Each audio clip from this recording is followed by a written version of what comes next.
नमस्कार दोस्तों। मेरा नाम प्रोफेसर कुलविंदर सिंह है और आज हम एंड हाउसवाइफ टू एंटरप्रेन्योर की सीरीज में एक बार फिर बात करते हुए ये बात करेंगे कि डर डर क्या है। एक एडवर्टीजमेंट आती थी, डर के आगे जीत है। वाकई वो किसी ने तुक्के में तो नहीं बनाई होगी, लेकिन तुक्का इतना शानदार चला कि आज तक कोई डर की बात करता है तो उस एडवर्टीजमेंट का नाम आता है। कोई कई कई चीजें बहुत बहुत बहुत जीवन से जुड़ी होती हैं। डर क्या है?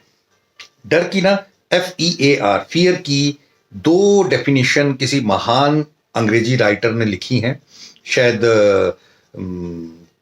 टॉमी रॉबिन्स या कौन बताते हैं, मुझे एग्जैक्टली नहीं पता, मैंने पढ़ा जरूर है उन्हें। एक तो है fear it FEAR, fear, face everything and and face everything and क्या कहते हैं, आर आर ना, फेस एवरीथिंग एंड रिप्रोड्यूस। मुझे एग्जैक्टली वर्ड भूल रहा है, लेकिन इसका मतलब यह है कि सब चीजों को फेस करो और जीतो, है ना। फिर उसके बाद उसी बात का दूसरा FEAR, fear everything and run away, भाग जाओ। आप FEAR का एग्जैक्ट डेफिनेशन में नीचे डिस्क्रिप्शन में ढूंढ के डाल दूंगा, लेकिन सच्चाई यह है कि हम डर से जितना डरते हैं, डर उतना ही डराता है। मुझे अच्छे से याद है, हम जब छोटे होते थे, 6, 7, 8, 9, 10, 11 तक, शायद 12 तक, हम अपने गांव गर्मियों की छुट्टियों में जाते थे। मेरे पापा आर्मी में थे और हमारा एक तय था कि पापा को गर्मियों की छुट्टियों में ही छुट्टी लेते थे, 1, 1.5, 2 महीने की, जो भी हमारी भी उन दिनों में छुट्टियां होती थी। तो हम बीच में 20 दिन, 15 दिन, 1 महीना, जितना भी समय, हम गांव के लिए चले जाते थे। और गांव हमारा हरियाणा में अंबाला के पास एक जगह में है, और वहां पर इतना शानदार इसका होता था। तो बाकी सब चीजों के साथ एक डर की बात मैं जो बोलना चाहता हूं कि हमारा एक कमरा था, जिस कमरे में केवल और केवल गेहूं और स्टोरेज, और उसी कमरे में एक बोरी में वो गुड़ पड़े रहते थे, और गुड़ खाने का शौक वहीं से मुझे पड़ा।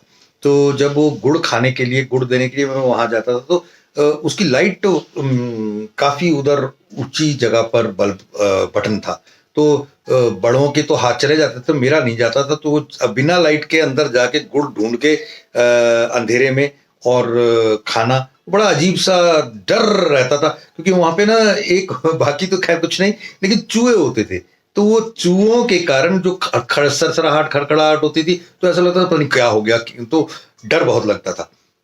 उम्र का हिस्सा तक आ जाता, यही चीजें बाद में डर नहीं रहती, लेकिन उस समय डर लगता था। लेकिन जैसे ही उस में लाइट जले ना, तो हमारा डर चला जाता।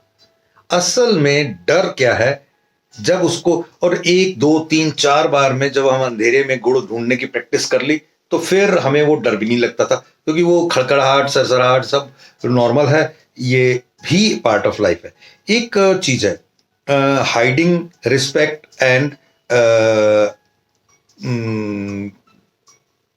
आपके प्रोडक्ट को, alike product, competitive alike product, इन तीनों के बारे में बता। अगर कुछ आप छुपाते ना, तो ये बहुत बड़ा अपराध है।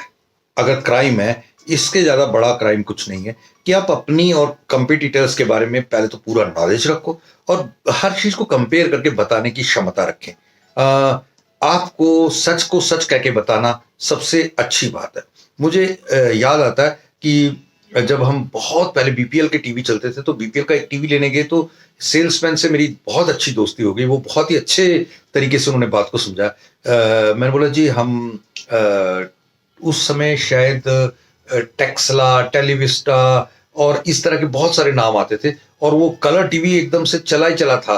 तो एक एक बहुत अच्छा टीवी और भी उन दिनों में चलता था, वो भी आया हुआ था उस समय, नाम मैं भूल गया, जिसमें लंदन का वो ब्रिज दिखाया होता था ऐसे खुलने वाला।